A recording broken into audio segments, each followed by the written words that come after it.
الحمدللہ شوال المکرم کا مہینہ جاری و ساری ہے۔ تو میرے بھائیوں، شوال کے مہینے میں ایک بہت ہی مشہور غزوہ ہوا ہے جس کا نام ہے غزوہ احد، اور ہم کو رسول اللہ صلی اللہ علیہ وسلم کے یہ پیارے پیارے غزوات یاد بھی ہونے چاہیے، ہمارے دلوں پہ نقش ہو کہ رسول اللہ صلی اللہ علیہ وسلم کے صحابہ نے غزوہ بدر میں کس طرح بہادری کا مظاہرہ کیا تھا، ہمیں پتہ ہو رسول اللہ صلی اللہ علیہ وسلم کے صحابہ نے غزوہ موتا میں کس طرح بہادری کا شجاعت کا مظاہرہ کیا تھا، ہمیں پتہ ہو رسول اللہ صلی اللہ علیہ وسلم کے غلاموں نے غزوہ احد میں کس طرح پیارے آقا صلی اللہ علیہ وسلم کے قدموں پر اپنی جانوں کو قربان فرمایا تھا۔ ہمیں یہ پتہ ہونا چاہیے مسلمان ہونے کے ناطے، اور یہ ایسی باتیں ہیں ان کو سن کر ایمان تازہ ہو جاتا ہے، اور ان کا فائدہ اتنا ہے، اور یہ صرف ہم ہی نہیں کرتے غزوات کی باتیں۔ امام زین العابدین امام حسین کے بیٹے ہیں، کس کے بیٹے ہیں جی؟ امام حسین کے بیٹے ہیں امام زین العابدین۔ امام زین العابدین فرماتے ہیں ہمیں ہمارے گھر میں رسول اللہ صلی اللہ علیہ وسلم کی غزوات اس طرح سکھائے جاتے تھے جیسے قرآن کی آیتیں سکھائی جاتی ہیں، جیسے قرآن کی آیتیں سکھائی جاتی ہیں، ہمیں ہمارے گھر میں سرکار کے غزوات بھی ایسے ہی سکھائے جاتے تھے۔ تو میرے بھائیوں، اس مہینے میں غزوہ احد ہوا ہے، اور غزوہ احد میں ایک لغزش کی وجہ سے بہت ہی بڑا اس وقت صحابہ کا جانی اور مالی نقصان بھی ہوا تھا، بڑی ہی مشکل صورتحال بن گئی تھی، اور ایسی صورتحال کے سب سے بڑا نقصان جو اس غزوے میں ہوا تھا وہ یہ تھا کہ ہمارے پیارے آقا صلی اللہ علیہ وسلم بھی زخمی ہوئے تھے اس غزوے میں۔ حضرت امیر حمزہ رضی اللہ تعالیٰ عنہ شہید ہوئے تھے اس غزوہ میں، 70 صحابہ کرام اس غزوہ میں شہید ہوئے ہیں، بہت نقصان ہوا تھا۔ آئیے غزوہ احد کا تعارف آپ کو کرواتا ہوں، پھر آپ کو پتہ چلے گا کہ نقصان کیوں ہوا، کیسے ہوا۔ کچھ لوگ اس غزوے کی آڑ میں آ کر صحابہ کے خلاف باتیں کرتے ہیں، اور دیکھو جی صحابہ کو حضور نے ایک جگہ پہ کھڑا کیا تھا، وہاں کھڑا ہی نہیں ہوئے، وہ طعن و تشنیع کرتے ہیں سرکار کے صحابہ پر۔ رسول اللہ صلی اللہ علیہ وسلم کے صحابہ کا بغض جو ہے ان کے دلوں میں، لیکن جو عشق والے ہوتے ہیں، جو محبت والے ہوتے ہیں، وہ کیسے اس غزوے کو بیان کرتے ہیں وہ بھی آج آپ سنیں گے۔ رسول اللہ صلی اللہ علیہ وسلم کے صحابہ نے کیسی جرأت و بہادری کا مظاہرہ کیا۔ تو میرے بھائیوں، مدینہ منورہ سے تقریباً 3 میل دور ایک پہاڑ ہے۔ کتنے میل دور؟ 3 میل دور ایک پہاڑ ہے، اور وہ پہاڑ ایسا عظیم الشان پہاڑ ہے کہ اس پہاڑ سے پیارے آقا صلی اللہ علیہ وسلم پیار فرماتے ہیں، اور اچھا وہ پہاڑ بھی رسول اللہ صلی اللہ علیہ وسلم سے پیار کرتا ہے، اور اس پہاڑ کا نام احد ہے، اور اسی پہاڑ کے دامن میں غزوہ احد واقع ہوا ہے۔ اب غزوہ احد کیوں ہوا تھا سنیے ذرا۔ 2 ہجری میں غزوہ بدر ہوا، 3 ہجری میں غزوہ احد ہوا۔ غزوہ بدر میں مسلمانوں نے کافروں کے 70 کافر مارے تھے، بڑا نقصان کیا تھا کافروں کا، اور اس میں بڑے بڑے کافروں کے سردار بھی تھے۔ اب جب ان کے اتنا نقصان ہوا کافروں کا، تو انہوں نے ان کے ہر گھر میں صف ماتم بچھ گیا، وہ رونے لگے، چلانے لگے کہ مسلمانوں نے ہمارا کیا حال کیا ہے۔ ان کے دلوں میں غصے کی آگ جو تھی وہ بھڑک رہی تھی، انتقام لینا چاہتے تھے وہ مسلمانوں سے۔ انہوں نے غزوہ اور بدر کے بعد فوراً غزوہ احد کی تیاری شروع کر دی۔ انہوں نے کیا کیا؟ 3000 افراد کا لشکر تیار کیا۔ کتنے ہزار افراد؟ سارے بولے کتنے؟ 3000 افراد کا لشکر کافروں نے تیار کیا، اور ہر قسم کا اسلحہ ان کے پاس موجود تھا۔ ادھر جب رسول اللہ صلی اللہ علیہ وسلم کو خبر ملی، پیارے آقا صلی اللہ علیہ وسلم اپنے 700 مخلص صحابہ کرام کو لے کر میدان احد میں تشریف لے گئے۔ ادھر 3000 کا لشکر تھا، اور ادھر 700 صحابہ کرام کا لشکر تھا۔ میرے بھائیوں ہوا کیا؟ پھر ہوا وہی جو ہر غزوے میں ہوتا تھا، اللہ کی مدد آتی تھی، اللہ پاک مسلمانوں کو شاندار فتح عطا فرما دیتا تھا۔ اسی غزوے میں بھی یہی ہوا، لیکن یہ بات یاد رکھیں، یہ قدرت کا قانون ہے، اللہ پاک ہر بندے کو ایک ہی طریقے سے نہیں آزماتا، اس کے پرکھنے کے جو طریقے ہوتے ہیں وہ مختلف ہوتے ہیں۔ یہ قرآن کی آیت میں پڑھتا ہوں، سنیں ذرا، وَلَنَبْلُوَنَّكُمْ بِشَيْءٍ مِّنَ الْخَوْفِ وَالْجُوعِ وَنَقْصٍ مِّنَ الْأَمْوَالِ وَالْأَنفُسِ وَالثَّمَرَاتِ وَبَشِّرِ الصَّابِرِينَ۔ اللہ نے فرمایا میں مختلف طریقوں سے اپنے بندوں کو آزماتا ہوں، کسی کو بھوک کے ذریعے آزماتا ہوں، کسی کو کسی مصیبت کے ذریعے آزماتا ہوں، مختلف طریقوں سے۔ تو اللہ پاک کبھی فتح کے ذریعے بھی آزماتا ہے اور کبھی شہادت کے ذریعے بھی اللہ پاک آزماتا ہے۔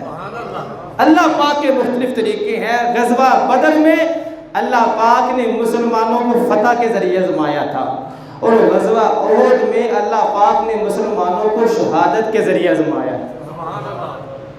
رسول اللہ صلی اللہ علیہ وسلم کے صحابہ نے، اچھا ہوا کیا؟ اب سرکار نے 50 تیر انداز صحابہ کی ایک پہاڑ کی چوٹی پر ڈیوٹی لگا دی کہ تم نے یہاں سے ہلنا نہیں ہے۔ ان کے جو سربراہ تھے وہ حضرت عبداللہ ابن جبیر رضی اللہ تعالیٰ عنہ تھے۔ اب جنگ ہوئی، جنگ میں مسلمانوں نے ٹھیک ٹھاک کافروں کی جو ہے ان کو خوب مارا کافروں کو۔ اچھا کافر بھاگنا شروع ہو گئے۔ یہ جو پہاڑ کی چوٹی پر کھڑے تھے نا، انہوں نے جب دیکھا کہ کافر بھاگ رہے ہیں، مسلمانوں کو اللہ نے فتح عطا فرما دی ہے، تو انہوں نے پہاڑ کو چھوڑ دیا۔ جس طرح باقی صحابہ مال غنیمت اکٹھا کر رہے تھے، یہ بھی اکٹھا کرنا شروع ہو گئے۔ لیکن کچھ صحابہ ایسے تھے کہ جنہوں نے رسول اللہ صلی اللہ علیہ وسلم کے فرمان پر لبیک کہتے ہوئے وہ جگہ نہیں چھوڑے کہ سرکار آئیں گے حکم دیں گے پھر ہی چھوڑیں گے، وگرنہ ہم یہ جگہ نہیں چھوڑیں گے۔ اب ہوا کیا؟ اس جنگ میں کافر بھاگ رہے تھے، مسلمانوں کی فتح قریب تھی۔ ان صحابہ نے یہ سمجھا کہ فتح ہو چکی ہے، اب یہاں رکنے کا فائدہ کوئی نہیں ہے، یہ یہاں سے ہٹ گئے۔ اس وقت حضرت خالد بن ولید جو کہ ابھی مسلمان نہیں ہوئے تھے، کافروں کے لشکر کے وہ افسر تھے، انہوں نے دیکھ لیا پہاڑ کی جو چوٹی ہے یہ جگہ خالی ہو گئی، تو انہوں نے وہاں سے کافروں کی فوج کے ساتھ ایک زبردست حملہ کیا مسلمانوں پر، جس کی وجہ سے بہت ہی زیادہ صحابہ کرام شہید ہوئے، بہت ہی زیادہ۔ پھر کافروں کو رستہ مل گیا ادھر سے آنے کا، پھر ادھر سے وہ آئے، دوبارہ انہوں نے جنگ شروع کر دی، پھر دونوں طرف سے انہوں نے مسلمانوں پر زوردار حملہ کیا کافروں نے۔ اسی دوران میرے بھائیوں یہ افواہ پھیل گئی کہ رسول اللہ صلی اللہ علیہ وسلم بھی شہید ہو گئے، یہ افواہ پھیل گئی۔ اب ہم سنیں کہ اس وقت صحابہ کی کیا کیفیت ہوگی، کیا ان کی اس وقت حالت ہوگی جب ان کو پتہ چلا ہوگا کہ سرکار شہید ہو گئے ہیں، اور اس کیفیت کو میں لفظوں میں بیان نہیں کر سکتا۔ رسول اللہ صلی اللہ علیہ وسلم کے صحابہ کے کانوں میں جب یہ خبر پہنچی، بڑے بڑے بہادر سپاہی جو ہیں وہ پریشان ہو گئے میدان جنگ میں، ہے تو یہ افواہ تھی، اور کچھ تو سپاہی سائڈ پہ ہو گئے بیٹھ کے، ہم کیا کریں، ہم جن کے لیے آئے تھے وہ ہی نہیں رہے۔ تو میرے بھائیوں اتنا نقصان ہوا ہے اس جنگ میں، 70 صحابہ کرام شہید ہوئے ہیں، 70 صحابہ، لیکن پھر بھی رسول اللہ صلی اللہ علیہ وسلم کے کچھ صحابہ اس عالم میں بھی بہادری اور جرأت کے ساتھ لگے رہے۔ اللہ پاک نے اپنے صحابہ پر، سرکار کے صحابہ پر ایک سکینہ نازل فرما دیا، اللہ پاک نے ان کو فتح عطا فرما دی۔ مشکل آئی، پریشانی آئی، بہت آئی، لیکن وہ ایک چھوٹی سی لغزش کی وجہ سے، اس بات کو لے کر سرکار کے صحابہ کے جو دشمن ہیں وہ بڑی باتیں بناتے ہیں۔ دیکھو جی صحابہ نے وہ جگہ چھوڑ دی، سرکار نے کھڑا فرمایا تھا۔ تو میرے بھائیوں ہمیں قرآن نے، حدیث نے جو حکم دیا ہے، ہم نے سرکار کے ہر صحابی سے پیار کرنا ہے۔ اور سب سے بڑی بات، اللہ پاک نے اس لغزش کو قرآن کی آیت نازل فرما کر بتا دیا، میرے صحابہ میں نے تمہاری لغزش کو معاف فرما دیا ہے۔ وَلَقَدْ عَفَا اللَّهُ عَنْهُمْ إِنَّ اللَّهَ غَفُورٌ حَلِيمٌ۔ اعتراض کرنے والے صحابہ پر اعتراض کرتے ہیں، میرے بھائیوں غلطی ہو جانا بڑی بات نہیں ہے، غلطی پر معافی مل جانا یہ بڑی بات ہے۔ معافی کہاں سے ملی؟ اللہ کی بارگاہ سے ملی۔ جب اللہ نے معاف فرما دیا ہے تو پھر ہم کون ہوتے ہیں رسول اللہ صلی اللہ علیہ وسلم کے کسی صحابی پر تان کرنے والے؟ صحابہ تو صحابہ وہ صحابہ جن کی ہر صبح عید ہوتی تھی، خدا کا قرب حاصل تھا، نبی کی عید ہوتی تھی۔ تو میرے بھائیو، ہم یہ جو غزوات کو بیان کرتے ہیں، یہ بات یاد رکھیں کہ اللہ پاک نے ہمیں حکم دیا ہے کافروں کے خلاف اپنی فوج تیار رکھو، کافروں کے خلاف اسلحہ بھی تیار رکھو کافروں کے خلاف، اور یہ بہت بڑی بہت اعلیٰ نیکی ہے۔ اس کے ساتھ ساتھ ہمارا دین اسلام ہمیں یہ فکر دیتا ہے اسلحہ بھی تیار رکھنا ہے، فوج بھی تیار رکھنی ہے، لیکن اسلحے پر مان نہیں کرنا، فوج پر مان نہیں کرنا۔ مسلمانوں کو جب بھی فتح ملتی ہے میدان جنگ میں تو اللہ کی مدد سے ملتی ہے۔ یہ نقطہ میں آپ کے ذہنوں میں بٹھانا چاہتا ہوں میرے بھائیوں۔ آج 50 سے زیادہ اسلامی ممالک ہیں اس دنیا میں، اور بڑے بڑے ملک تو اتنے زبردست ہے، خوشحال ہے، فوج بھی ہے، سب کچھ ہے، پھر بھی مسلمان دنیا میں ذلیل و رسوا کیوں ہو رہے ہیں؟ اس لیے کہ مسلمانوں نے اللہ اور اس کے رسول کی اطاعت و فرما برداری چھوڑ دی ہے۔ اللہ اور اس کے رسول کی اطاعت و فرما برداری چھوڑ دی، دین سے دور ہو گئے، اس لیے آج جو مسلمان ہیں وہ ذلیل و رسوا ہو رہے ہیں۔ نہیں تو مسلمان کیسے ہوتے تھے؟ جنگ موتا کے موقع پر 3000 کا لشکر صحابہ کرام کا، روم وقت کی سپر پاور، جنگ لڑنے کے لیے گئے۔ جب وہاں گئے دیکھا آگے 2 لاکھ کافروں کی فوج کھڑی ہے۔ کتنے لاکھ جی؟ سارے بولے کتنے لاکھ؟ اپنے بزرگوں کی تاریخ کو یاد رکھیں، سیرت کو یاد کریں، کتنی شانوں والے ہمارے بزرگ تھے۔ رسول اللہ صلی اللہ علیہ وسلم کے صحابہ کتنے دلیر تھے۔ جب وہاں پہنچے آگے 2 لاکھ فوج ہے اور ادھر 3000۔ اب یہ نہیں کہا چلو واپس بھاگ جاتے ہیں، نہیں۔ حضرت عبداللہ ابن رواحہ نے خطبہ دیا اور ارشاد فرمایا، اور سرکار کے غلاموں، کیا ہم اپنے گھر سے اس لیے نہیں نکلے کہ ہم اللہ کی راہ پہ شہید کر دیے جائیں؟ ہم تو اپنے گھروں سے نکلے ہی اس لیے ہیں کہ ہم اللہ کی راہ میں شہید کر دیے جائے۔ اے سرکار کے صحابہ، تم بتاؤ ذرا، کیا ہم تعداد کے ساتھ لڑتے ہیں؟ کیا ہم اسلحے کے ساتھ لڑتے ہیں؟ کیا ہم قوت کے ساتھ لڑتے ہیں؟ سب نے کہا نہیں۔ آپ نے فرمایا، ہم جب بھی جنگ کرتے ہیں اس دین کی وجہ سے جنگ کرتے ہیں جس دین کے ذریعے اللہ نے ہمیں عزت عطا فرمائی ہے۔ ہم تو اس دین کے سہارے جنگ لڑتے ہیں۔ یہ 2 لاکھ ہے تو پھر کیا ہوا میرے بھائیوں؟ پھر زمانے نے دیکھا اللہ نے وہاں بھی صحابہ کو فتح عطا فرمائی۔ یہ ہے رسول اللہ صلی اللہ علیہ وسلم کے غلام۔ تو مان کس پر کرنا ہے؟ اللہ کی ذات پر۔ اللہ کی مدد ہے ہمارے ساتھ، اسلحے پر فوج پر مان نہیں کرنا۔ اللہ کی مدد آئے گی تو پھر سارے مسئلے حل ہو جائیں گے۔ اچھا اگلی بات سنیں، اب غزوہ احد جب شروع ہوا نا، تو غزوہ احد شروع ہونے سے پہلے آغاز میں رسول اللہ صلی اللہ علیہ وسلم کے دست مبارک میں ایک تلوار تھی۔ اچھا اب یہ بات میرے لیے بھی ہے اور ان لوگوں کے لیے بھی ہے جو ابھی بھی بزدل ہے، اندر سے دین کی جب باری آتی ہے تو بزدل بن جاتے ہیں۔ رسول اللہ صلی اللہ علیہ وسلم کے دست مبارک میں ایک تلوار تھی، اور اس تلوار پر ایک شعر لکھا ہوا تھا۔ کیا شعر تھا سنیے ذرا۔ اس تلوار پر لکھا تھا، فی الجبن عار وفی الاقدام مکرمۃ۔ اس پہ شعر لکھا ہوا تھا، بزدلی ایک شرمندگی ہے اور آگے بڑھ کر جنگ لڑنا یہی بہادری ہے۔ آگے بڑھ کے جنگ لڑنا، اس میں عزت ہے، اس میں ہی تکریم ہے انسان کی۔ اس پہ یہ شعر لکھا تھا۔ پھر آگے اس پہ شعر کیا کہ یہ بھی لکھا تھا کہ کوئی بھی شخص المرء بالجبن لا ينجو بالقدر، کوئی بھی بندہ اپنی بزدلی کی وجہ سے تقدیر سے نہیں بچ سکتا۔ کس کی تلوار ہے؟ امام الانبیاء صلی اللہ علیہ وسلم کی تلوار ہے۔ اور اس تلوار پہ کیا لکھا ہے؟ بزدلی ایک شرمندگی ہے اور آگے بڑھ کے جنگ لڑنا یہ عزت والا کام ہے۔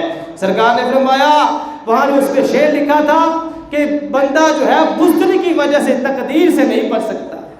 اچھا اس تلوار پہ یہ شعر لکھا تھا۔ اگر اگلی بات سنیں، رسول اللہ صلی اللہ علیہ وسلم نے صحابہ میں اعلان فرمایا، کون ہے میرا ایسا صحابی جو میری اس تلوار کا حق ادا کرے گا؟ اب ہر صحابی کی یہ تمنا تھی کہ یہ تلوار مجھے مل جائے، لیکن یہ شرف اور یہ عزت ملی تو حضرت ابو دجانہ رضی اللہ تعالیٰ عنہ کو ملی۔ حضرت ابو دجانہ رضی اللہ تعالیٰ عنہ کو رسول اللہ صلی اللہ علیہ وسلم نے اپنے دستے مبارک سے وہ تلوار عطا فرما دی۔ جب عطا فرما دی تو حضرت ابو دجانہ نے پوچھا یا رسول اللہ صلی اللہ علیہ وسلم اس تلوار کا حق کیا ہے؟ پیارے آقا صلی اللہ علیہ وسلم نے ارشاد فرمایا اے ابو دجانہ اس تلوار کا حق یہ ہے اگر کوئی مسلمان سامنے آ جائے تو اس کو چھونا بھی نہیں اور اگر کوئی کافر سامنے آ جائے تو اس کو چھوڑنا بھی نہیں۔ لوگ کہتے ہیں جی بڑے رحمت للعالمین ہے، میں نے کہا بڑے رحمت للعالمین ہے، لیکن پھر میدان جنگ ہے، جہاد کا میدان ہے، سرکار کی تلوار ہے، حق کیا بیان فرما رہے ہیں کہ مسلمان آ جائے اس کو چھونا نہیں، کوئی کافر سامنے آ جائے اس کو چھوڑنا نہیں۔ حضرت ابو دجانہ نے رسول اللہ صلی اللہ علیہ وسلم کی مبارک تلوار کے ساتھ جنگ میں جہاد کیا، جنگ لڑتے رہے کافروں کے ساتھ، یہاں تک کہ سامنے ایک عورت آ گئی، عورت پر تلوار چلانے لگے تو ساتھ ہی دل میں خیال آ گیا سرکار کی یہ مقدس تلوار ہے، اس سے اپنا عورت کے سر کی توہین ہو گئی، یہ تو سرکار کی تلوار کی۔ اب عورت کا سر اتارنے لگے تو رک گئے اسی وقت، نہیں نہیں نہیں یہ کام نہیں کرنا، یہ تو سرکار کی تلوار کی توہین ہے کہ میں عورت کا سر اتار دوں۔ روک دی تلوار۔ جب جنگ ختم ہوئی تلوار سرکار کی بارگاہ میں پیش کی اور پوچھا یا رسول اللہ صلی اللہ علیہ وسلم کیا میں نے اس تلوار کا حق ادا فرما دیا ہے؟ رسول اللہ صلی اللہ علیہ وسلم نے ارشاد فرمایا ہاں میرے صحابی تم نے اس تلوار کا حق ادا فرما دیا ہے۔ یہ ہے سرکار کے صحابہ میرے بھائیوں۔ اور جب میدان احد میں یہ خبر پھیل گئی تھی کہ رسول اللہ صلی اللہ علیہ وسلم شہید ہو گئے ہیں، اس وقت قیامت کا منظر وہ میدان پیش کر رہا تھا۔ بڑے بڑے بہادر جو ہے وہ سائیڈ میں بیٹھ گئے تھے کہ رسول اللہ صلی اللہ علیہ وسلم شہید ہو گئے ہیں، لیکن اس موقع پر بھی میرے بھائیوں پیارے آقا صلی اللہ علیہ وسلم کے 30 صحابہ کرام سرکار کے ارد گرد کھڑے ہو کر سرکار کی حفاظت فرما رہے تھے۔ اب اگلی بات اس سے زیادہ پیاری ہے، حفاظت فرما رہے ہیں ساتھ کچھ جملہ بھی ارشاد فرما رہے تھے سرکار کے صحابہ۔ وہ جملہ کون سا صحابہ ہے؟ وہ جملہ کتنا پیارا جملہ ہے، وہ آج ہم بھی لگاتے ہیں، ہم بھی وہ بات کہتے ہیں، ہمارا بھی وہی عقیدہ ہے جو سرکار کے صحابہ کا عقیدہ تھا۔ سرکار کے صحابہ رسول اللہ صلی اللہ علیہ وسلم کی حفاظت فرما رہے ہیں 30 صحابہ کرام، اور ساتھ یہ کہہ رہے ہیں وجہی دونا وجہک نفسی دونا نفسک، یا رسول اللہ صلی اللہ علیہ وسلم میرا چہرہ آپ کے چہرے پہ قربان، پیارے آقا صلی اللہ علیہ وسلم میری جان آپ کی جان پر قربان۔ ساتھ حفاظت فرما رہے ہیں اور ساتھ یہ جملے یا رسول اللہ صلی اللہ علیہ وسلم میرا چہرہ آپ کے چہرے پہ قربان، میری جان آپ کے چہرے پہ قربان۔ قربان جائے انہی 30 صحابہ کرام میں ایک صحابی تھے حضرت طلحہ رضی اللہ تعالیٰ عنہ۔ حضرت طلحہ رضی اللہ تعالیٰ عنہ نے میدان احد میں جو بہادری دکھائی نا، حضرت ابوبکر صدیق فرمایا کرتے تھے میدان احد کا سارا دن ہی طلحہ کا دن ہے۔ جنگ کے بعد فرمایا کرتے تھے کہ انہوں نے اتنی برکتیں حاصل کی ہیں میدان احد والے دن۔ حضرت طلحہ نے حضرت طلحہ سرکار کے آگے کھڑے ہو کر دفاع کر رہے تھے، رسول اللہ صلی اللہ علیہ وسلم کی حفاظت فرما رہے تھے، اور حضرت طلحہ کے جسم مبارک پر 70 سے زیادہ زخم لگے میرے بھائیوں۔ کس کی حفاظت فرما رہے ہیں؟ امام الانبیاء صلی اللہ علیہ وسلم کی حفاظت فرما رہے ہیں۔ اور قربان جائے آپ کی شان پر، جب بھی تلوار یا نیزہ آتا اور اس کو روکنے کے لیے کوئی چیز نہ ہوتی تو اپنا ہاتھ آگے کر لیتے تھے۔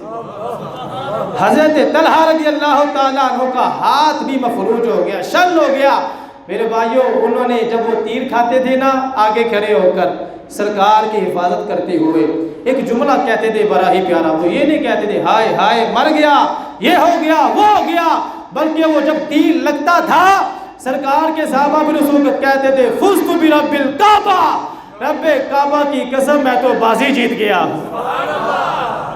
رب کعبہ کی قسم میں تو بازی جیت گیا ہوں۔ اس لیے تو میں کہتا ہوں صحابہ وہ صحابہ جن کی ہر صبح عید ہوتی تھی، خدا کا قرب حاصل تھا، نبی کی رسول اللہ صلی اللہ علیہ وسلم کا اس طرح انہوں نے دفاع فرمایا۔ اب ہوا کیا، جب جنگ ختم ہوئی تو یہ زخم سے چور تھے، بہت ہی زیادہ زخم، بے ہوشی کی حالت میں پڑے ہیں۔ رسول اللہ صلی اللہ علیہ وسلم نے حضرت ابوبکر صدیق کو بھیجا، جاؤ دیکھ کر آؤ میرے طلحہ کا کیا حال ہے۔ حضرت ابوبکر صدیق جب حضرت طلحہ کے پاس آئے، دیکھا بے ہوشی کے عالم میں ہے اور زخموں سے چھلی ہے، تو حضرت ابوبکر صدیق نے چہرے پہ پانی ڈالا، آپ کو ہوش آ گئی۔ ہوش آتے ساتھ ہی پہلا سوال، یہ ہوتا ہے عاشق، یہ ہوتے ہیں دیوانے، کتنی محبت تھی سرکار کے ساتھ۔ پہلا سوال، ما فعل رسول اللہ صلی اللہ علیہ وسلم، ہے ابوبکر صدیق مجھے پہلے یہ خبر دیں سرکار کیسے ہے۔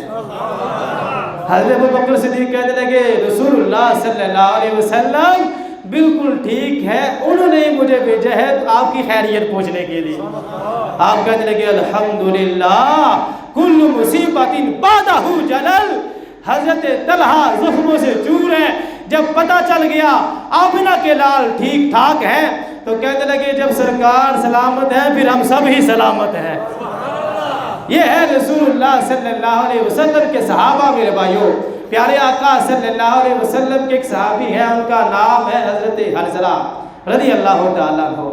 حضرت حنظلہ کا ایک لقب ہے غسیل الملائکہ۔ اس کا مطلب پتہ کیا ہے؟ اس کا مطلب ہے کہ وہ صحابی سرکار کے جن کو فرشتوں نے غسل دیا ہے۔ ذرا بولیں تو واسے سبحان اللہ کے کم و بیش 1,24,000 صحابہ ہوئے ہیں، صرف اس ایک صحابی کا اتنا پیارا لقب غسیل الملائکہ، وہ صحابی جن کو فرشتوں نے غسل دیا ہے۔ اچھا یہ لقب کیسے ملا؟ سنیے ذرا، یہ بھی میدان احد میں ملا۔ 18 سال عمر ہے حضرت حنظلہ کی، نئی شادی ہوئی، خوبصورت جوان تھے، شادی کی پہلی رات تھی، صبح جب ہوئی تو کان میں آواز آئی الجہاد الجہاد، کان میں آواز آئی رسول اللہ صلی اللہ علیہ وسلم کا حکم ہے مسلمانوں جہاد کی تیاری کرو، غزوہ احد پہ جانا ہے، جہاد کی تیاری کرو۔ حضرت حنظلہ کے دل میں خیال آیا پہلے غسل کروں یا سرکار کا حکم مانوں؟ اعلیٰ حضرت کہتے ہیں ہم عشق کے بندے ہیں کیوں بات پر آئی ہے، کہتے ہیں طیبہ نہ صحیح افضل مکہ ہی برا زاہد، اور ہم عشق کے بندے ہیں کیوں بات پر آئی ہے۔ سرکار کے صحابہ کو عشق کتنا تھا رسول اللہ صلی اللہ علیہ وسلم سے، کہتے ہیں میرے دل میں خیال آیا پلیدگی کو چھوڑو، سرکار کا حکم مانو، اگر سرکار کا حکم ماننے میں دیر کر دی تو سب کچھ ختم ہو جائے گا۔ یہ ہے سرکار کے صحابہ کا عقیدہ، غسل نہیں کیا، بغیر غسل کے میدان جنگ میں چلے گئے، صحابہ کے لشکر میں شامل ہو گئے، جنگ لڑتے لڑتے شہید ہو گئے حضرت حنظلہ رضی اللہ تعالیٰ عنہ۔ ادھر حضرت حنظلہ میرے بھائیوں شہید ہوئے، ادھر اللہ نے فرشتوں سے فرمایا اے میرے فرشتوں، میرے محبوب کا غلام آ رہا ہے، اس کو دنیا کے پانی سے نہیں بلکہ حوض کوثر کے پانی سے غسل دینا ہے۔ ذرا زور لگا کر کہے سبحان اللہ، حوض کوثر کے پانی سے غسل دینا ہے۔ رسول اللہ صلی اللہ علیہ وسلم جنگ ختم ہونے کے بعد سرکار کے صحابی کو تلاش کر رہے میدان جنگ میں مل ہی نہیں رہے، بڑا تلاش کیا، سرکار کو بتایا حضور حنظلہ نظر نہیں آ رہے۔ رسول اللہ صلی اللہ علیہ وسلم نے جب نگاہ آسمان کی طرف اٹھائی، پیارے آقا صلی اللہ علیہ وسلم نے ارشاد فرمایا او میرے حنظلہ کو زمین پر تلاش کرنے والوں، دیکھو تو صحیح میرے غلام کو اللہ کے فرشتے آسمانوں پر غسل دے رہے ہیں۔ یہ شان ہے خدمتگاروں کی، سرکار کا عالم، اللہ کے فرشتے غسل دے رہے ہیں۔ پھر جب لاش زمین پر واپس آئی نا حضرت حنظلہ کی، صحابہ کہتے ہیں ہم نے دیکھا آپ کے بالوں سے جو پانی کے قطرے تھے وہ موتیوں کی طرح ٹپک رہے تھے۔ تو میرے بھائیوں یہ ہے سرکار کے صحابہ، ان کے خلاف باتیں نہیں کرنی، رسول اللہ صلی اللہ علیہ وسلم کے صحابہ سے پیار کرنا ہے۔ انہوں نے قربانیاں دی ہیں، انہوں نے دین کی خاطر پیارے آقا صلی اللہ علیہ وسلم کی محبت میں اپنے سر کو سرکار کے قدموں پہ قربان کیا ہے، اور ہم نے یہ عقیدہ رکھنا ہے ہر صحابی یہ نبی جنتی۔ اچھا جس کا عقیدہ نہیں ہے وہ تو ہاتھ کھڑا نہ کرے، جس کا یہ عقیدہ ہے کہ ہر صحابی جنتی ہے وہ ہاتھوں کو بلند کر کے کہتے محبت کا اظہار کرے۔ اچھا ہو سکتا ہے کہ اس محبت کے اظہار کے صدقے میں اللہ ہماری بخشش فرما دے، ہم گناہگار ہیں، لیکن ہم غدار ہر صحابی نبی ابھی بھی کچھ دوستوں کے ہاتھ نیچے ہیں، دیکھ لیں کہاں جانا ہے، کون سی صف میں شامل ہونا ہے، محبت سے ہر صحابی نبی، ہر صحابی